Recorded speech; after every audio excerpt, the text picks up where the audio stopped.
Hello friends, welcome to புதுமை சமையல். இன்றைக்கி நம்ம சேனலில் ரொம்பவே யூஸ்ஃபுல்லான வீடியோ தாங்க பார்க்க போகிறோம். நீங்கள் டைலராக இருந்தால் இந்த வீடியோ உங்களுக்கு ரொம்பவே பயனுள்ளதாக இருக்கும். ஏன்னா டைலராக இருக்கும்போது பார்த்திங்கன்னா நிறைய நூல்கண்டு வச்சுருப்போம், கலர் கலராக. அந்த நூல்கண்டை வந்து ஆர்கனைஸ் பண்ணுறதே பெரிய வேலையாக இருக்குங்க. நான் சொல்கிற இந்த மெத்தடில் நீங்கள் ஆர்கனைஸ் பண்ணும்போது நிறைய நூல்கண்டு வந்து ஒரே சமயத்தில் ஆர்கனைஸ் பண்ணலாம். அது மட்டும் இல்லாமல் நமக்கு கலைஞ்சி போகாமலும் இருக்குங்க. நம்ம இந்த மாதிரி டப்பாவில் போட்டு வைக்கும்போது பார்த்திங்கன்னா ஒன்றோட ஒன்று அப்படியே சிக்காகி அதுலேயே வந்து நமக்கு நிறைய நூல் வேஸ்ட் ஆகுங்க. அந்த மாதிரி ப்ராப்ளம் இல்லாமல் இருக்கிறதுக்கு இந்த ஐடியா உங்களுக்கு ரொம்பவே யூஸ்ஃபுல்லாக இருக்கும். கண்டிப்பாக வந்து ஸ்கிப் பண்ணாமல் பாருங்கள். ஓகே, வாங்க சூப்பரான வீடியோக்குள்ளே போய் பார்க்கலாம். ஃபஸ்ட்டு நம்ம நூல்கண்டை ஆர்கனைஸ் பண்ணுறதுக்கு முன்னாடி ஒவ்வொரு நூல்கண்டாக சிக்கெல்லாம் எடுத்துகிட்டு நம்ம அழகாக சுற்றி வைக்கணுங்க. நார்மலாக நம்ம சுற்றி அப்படியே வச்சிட்டோம்னாலும் மறுபடியும் அந்த நூல்கண்டுலேருந்து நூல் வெளியே வந்துடுங்க. அந்த மாதிரி வராமல் இருக்கிறதுக்கு நீங்கள் நூல்கண்டை சுற்றிட்டு அதோட நூலோட எட்ஜ் இருக்குது பாருங்கள், அந்த பகுதியில் ஒரு ஸ்டிக்கர் போட்டை வந்து இந்த மாதிரி ஒட்டி வச்சுருங்க. இந்த மாதிரி ஒட்டி வைக்கும்போது பார்த்திங்கன்னா நூல்கண்டு வந்து அந்த நூல் வந்து பிரிஞ்சு வராமல் இருக்குங்க. இப்போ பார்த்திங்கன்னா தெரியும், நான் இதில் வந்து ஒரு சில நூல்கண்டில் தான் நான் அந்த மாதிரி ஸ்டிக்கர் போட்டு ஒட்டியிருக்கேன். மற்ற நூல்கண்டில் ஒட்டலை. எனக்கு ஒட்டாத நூல்கண்டில் இருந்தாங்க நூல் வெளியே வந்து அப்படியே சிக்காகிருக்கு, உங்களுக்கே தெரியும். இந்த மாதிரி நீங்கள் ஸ்டிக்கர் போட்டு ஒட்டி வச்சிட்டிங்கன்னா நீங்கள் எப்படி தான் போட்டாலுமே அந்த நூல்கண்டு வந்து கலைஞ்சி போகாதுங்க. நூல் வந்து பிரிஞ்சு வராமல் இருக்கும். இது ஒரு டிப்புங்க. கண்டிப்பாக வந்து நீங்கள் இது மாதிரி ஸ்டிக்கர் போட்டு ஒட்டிட்டு அதுக்கப்புறம் நீங்கள் நூல்கண்டு ஆர்கனைஸ் பண்ண ஆரம்பிக்கலாம். நான் இன்றைக்கி 2 மெத்தடில் உங்களுக்கு நூல்கண்டு ஆர்கனைசர் வந்து சொல்லியிருக்கேன். ஃபஸ்ட்டு ஆர்கனைசர் பார்க்கலாம். அதுக்கு வந்து நமக்கு தேவைப்படுறது பார்த்திங்கன்னா பழைய தலகாணி உரை தாங்க. தலகாணி உரை எடுத்துகிட்டு இந்த மாதிரி போட்டுக்கலாங்க. போட்டுட்டு கீழே வந்து இந்த க்ளோஸ் பக்கம் இருக்குது பாருங்கள், அந்த பக்கத்தை இந்த மாதிரி மடக்கி விட்டுக்கோங்க. எந்த அளவுக்கு மடக்கி வேணும்னா நூல்கண்டோட 3/4 பகுதி அளவுக்கு நீங்கள் கரெக்டாக வந்து வச்சு பார்த்துட்டு அதுக்கப்புறம் மடக்கி விட்டு இதோட 2 பக்கத்துலேயும் வந்து குளூகன் அப்ளை பண்ணி ஒட்டிக்கிறேங்க நான். நீங்கள் வந்து ஸ்டிச் கூட பண்ணிக்கலாங்க. நீங்கள் குளூகன் இல்லை அப்படின்னு கவலைப்பட வேணாம், நீங்கள் ஸ்டிச் கூட பண்ணிக்கலாம். நான் வந்து என்கிட்ட இருக்கிறதுனால இது யூஸ் பண்ணிக்கிட்டேன். இப்போ அடுத்ததாக வந்து இன்னொரு மடிப்பை வந்து அதே போல் மடிச்சுட்டு கரெக்டாக வந்து அந்த நூல்கண்டு 3/4 அளவுக்கு சைஸுக்கு நீங்கள் மறுபடியும் வந்து அதை மடித்து விட்டு சைடில் 2 பக்கமும் குளுகன் போட்டு ஒட்டி விட்டுக்கலாங்க. நீங்கள் வச்சு பார்த்துக்கோங்க, அப்போ வந்து உங்களுக்கு தெரியும் எந்த பக்கம் வந்து நம்மளுக்கு கரெக்டாக வருதுண்டு. அதே போல் இந்த மாதிரி 2 பக்கமும் ஒட்டி விட்டுக்கலாம். நீங்கள் ஸ்டிச் பண்ணுறதுனா அப்படியே ஸ்ட்ரைட்டாக வந்து மடக்கி மடக்கி விட்டு நீங்கள் ஒரே ஸ்டிச்சாக கூட போட்டுடலாங்க. அதுவுமே உங்களுக்கு ரொம்பவே ஈஸி தான். நான் இன்றைக்கி 3 மடிப்பு வரைக்கும் மடித்து விட்டு சைடில் வந்து 2 பக்கமும் ஒட்டிட்டேங்க. இப்போ அடுத்ததாக இதோட சென்டரில் வந்து இந்த மாதிரி கொஞ்சம் கொஞ்சம் கேப் விட்டு சென்டரில் இந்த மாதிரி ஒட்டி விட்டுக்கணுங்க. அதாவது ஒரு 5 இன்ச் அளவுக்கு நீங்கள் மார்க் பண்ணிக்கோங்க. நீங்கள் மார்க் பண்ணிவிட்டு ஒட்டினாலும் சரி, இல்லைனா நீங்களாம் அப்படியே ஒட்டி விட்டாலும் சரி. நான் மார்க்லாம் பண்ணலைங்க, சும்மா நான் வந்து ஒரு குத்து மதிப்பாக தான் ஒட்டி விட்டுக்கிறேன். பார்த்திங்கன்னா தெரியும், சென்டரில் இந்த மாதிரி ஒட்டி விட்டுக்கோங்க. இதே போல் எந்த பக்கம் சென்டரில் ஒட்டணுமோ அதே போல் மேல் பக்கத்தில் இந்த மாதிரி ஒட்டிக்கோங்க. இந்த மாதிரி ஒட்டும் போது பார்த்திங்கன்னா நமக்கு பாட்டாக வந்து கிடைக்குங்க. இப்படி ஒட்டும் போது மட்டும்தான் நம்மளுக்கு நூற்கண்டை வந்து ஆர்கனைஸ் பண்ண முடியும். இப்போ அடுத்ததாக சட்டை மாட்டுற ஹேங்கர் இருக்குது பாருங்கள், அதை எடுத்துக்கலாங்க. அதை வந்து இந்த மேல் பக்கத்தில் விட்டுட்டு இதை அப்படியே பின்னாடி மடக்கி விட்டு இதோட பேக் சைடுமே வந்து நம்ம குளுகன் போட்டு ஒட்டி விட்டுக்கலாம்.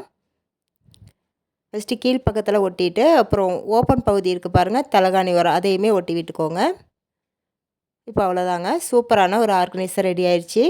இது பார்த்திங்கன்னா நமக்கு பாக்கெட் மாதிரி இருக்குங்க.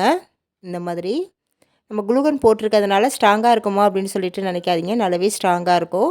நீங்கள் ஸ்டிச் பண்ணிங்கன்னா இன்னுமே அதை விட நல்லா ஸ்ட்ராங்காக இருக்குங்க. இப்போ இதில் நம்ம நிறைய நூல்கண்டு ஆர்கனைஸ் பண்ணிக்கலாங்க. நமக்கு கலைஞ்சி போகிறதுக்கு வாய்ப்பே இல்லை. அதே போல் மிஸ் ஆகாமல் இருக்கும். நம்ம டக்குன்னு எடுத்து யூஸ் பண்ணுறதுக்கு ரொம்ப வசதியாக இருக்கும். இப்போ நான் வந்து இந்த மாதிரி வந்து அடுக்கி விட்டுக்கிறேங்க. இப்போ நம்ம ஒரு பார்ட்டில் வந்து ஒரு 5லேருந்து 6 நூல்கண்டு வரைக்குமே நம்ம மாட்டி விட்டுக்கலாம். அதே போல் பார்ட்டாக வந்து எத்தனை பார்ட் இருக்குது பாருங்கள், எல்லாத்துலேயுமே வந்து நம்ம நிறைய நூல்கண்டு வந்து ஆர்கனைஸ் பண்ணிக்கலாங்க. கிட்டத்தட்ட வந்து 100க்கு மேலே நூல்கண்டை வந்து நம்ம ஆர்கனைஸ் பண்ண முடியும். என்கிட்ட இருக்கிற நூல்கண்டை வந்து நான் ஆர்கனைஸ் பண்ணிட்டேன்.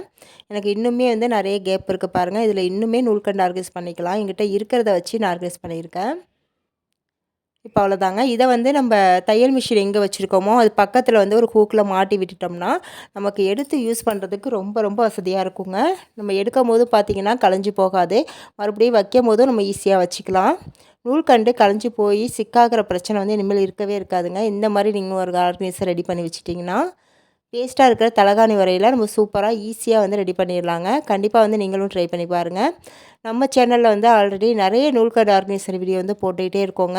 நீங்கள் பார்க்கலன்னா டிஸ்கிரிப்ஷன்லையும் 2 கார்ட்லேயும் கொடுக்குறேன், தேவைப்பட்ட செக் பண்ணி பார்த்துக்கோங்க. இப்போ இது ஒரு மெத்தடுங்க. இதுக்கப்புறம் இன்னொரு மெத்தடு வந்து நான் சொல்கிறேன், அதையுமே நீங்கள் வந்து ட்ரை பண்ணி பார்க்கலாம். ரெண்டாவது ஐடியாவுக்கு நான் இந்த மாதிரி ஒரு பாக்ஸ் எடுத்துருக்கேங்க. உங்ககிட்ட இந்த மாதிரி பாக்ஸ் இருந்தால் எடுத்துக்கோங்க. அப்படி இல்லைனா ஷூ பாக்ஸ் இருக்குது பாருங்கள், அது கூட நீங்கள் வந்து யூஸ் பண்ணிக்கலாங்க. இப்போ இந்த பாக்ஸில் வந்து டபுள் சைட் டேப் இருக்குது பாருங்கள், அதை வந்து இந்த ஓரத்தில் வந்து ஒட்டி விட்டுக்கோங்க. உங்களுக்கு வந்து எத்தனை தேவையோ அத்தனை வந்து நீங்கள் ஒட்டி விட்டுக்கலாம். நான் வந்து இன்றைக்கி ஒரு 3 பக்கத்தில் மட்டும் ஒட்டி விட்டுருக்கேன். நீங்கள் 4 பக்கத்துலையுமே வந்து ஒட்டி விட்டாலும் ஒட்டி விட்டுக்கலாம். இப்போ இதோட மேலே உள்ள ஸ்டிக்கரை பிரிச்சுட்டு இதில் வந்து நம்ம நூல்கண்டை சுற்றி இந்த மாதிரி ஒட்டி விட்டுருணுங்க. இந்த மாதிரி ஒவ்வொரு நூல்கண்டாக வந்து நம்ம கரெக்டாக வந்து சுற்றி விட்டுட்டு இதில் ஒட்டி வைக்கும் போது பார்த்திங்கன்னா நமக்கு நூல்கண்டு கலைஞ்சி போகாமல் இருக்குங்க. பார்க்குறதுக்குமே நீட்டாக இருக்கும். நம்ம எடுத்து யூஸ் பண்ணுறதுக்கு நமக்கு ரொம்ப ரொம்ப வசதியாக இருக்குங்க. இந்த மாதிரி பண்ணும்போது பார்த்திங்கன்னா நிறைய நூல்கண்டு நம்மளால் ஆர்கனைஸ் பண்ண முடியும். இதை வந்து நீங்கள் கவுத்து போட்டாலுமே இதில் வந்து நூல்கண்டு ஒன்று கூட விழவே விழாதுங்க. நல்லா ஸ்ட்ராங்காக ஒட்டிக்கும். நமக்கு எந்த நூல்கண்டு வேணுமோ அதை வந்து நம்ம எடுத்துகிட்டு மறுபடியும் அதில் வந்து ஒட்டி விட்டுக்கலாம். டபுள் சைட் டேப் வந்து பார்த்திங்கன்னா அவ்வளோ சீக்கிரம் அதில் உள்ள பசை வந்து போகாதுங்க. அதனால் நம்ம ரொம்ப நாள் வச்சு யூஸ் பண்ண முடியும். இந்த மாதிரி டபுள் சைட் டேப்பில் ஒட்ட உங்களுக்கு விருப்பம் இல்லை அப்படின்னா நீங்கள் இந்த மாதிரி ஒரு ஸ்பாஞ்ச் எடுத்துக்கலாங்க. இதில் வந்து நீங்கள் டூத் பிக்கை கொஞ்சம் கொஞ்சம் கேப் விட்டு இந்த மாதிரி குத்தி விட்டுட்டு இதில் கூட நீங்கள் நூல்கண்டை வந்து ஆர்கனைஸ் பண்ணிக்கலாங்க.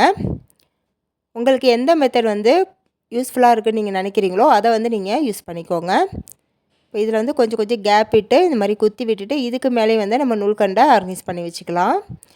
இந்த இது நகர்ந்து போகாமல் இருக்கிறதுக்கு இந்த ஸ்பாஞ்சுக்கு கீழே வந்து நீங்கள் ஒரு டபுள் சைட் டேப்பை ஒட்டி இந்த டப்பாவில் ஒட்டி விட்டுட்டீங்க அப்படின்னா இந்த ஸ்பாஞ்சு வந்து நகர்ந்து போகாமல் இருக்குங்க. இதே போல் எல்லா நூல்கண்டையும் ஆர்கனைஸ் பண்ணிவிட்டு அதுக்கப்புறம் இன்னொரு டூத் பீக்கை வந்து குத்தி வச்சுட்டு இதில் வந்து நீங்கள் பாபின்லாம் வந்து ஆர்கனைஸ் பண்ணிக்கலாங்க. என்கிட்ட வந்து கம்மியான பாபின் தாங்க இருக்குது. ஒரு 4 பாபின் தான் இருக்குது. நீங்கள் வந்து உங்கள்கிட்ட நிறையா இருக்குது அப்படின்னா இந்த மாதிரி நீங்கள் ஒரு 2-3 டூத் பீக்கில் வந்து பாபினாக வந்து போட்டு ஆர்கனைஸ் பண்ணிக்கலாம். அடுத்து பார்த்திங்கன்னா டேப்பெல்லாம் வந்து இந்த மாதிரி நல்லா சுருட்டி விட்டுட்டு நீங்கள் ஒரு ரப்பர் பேண்ட் போட்டு இது ஓரத்தில் வந்து வச்சுக்கலாங்க. அப்போ வந்து டேப்பும் ரொம்ப கலைஞ்சி போகாமல் நீட்டாக இருக்கும்.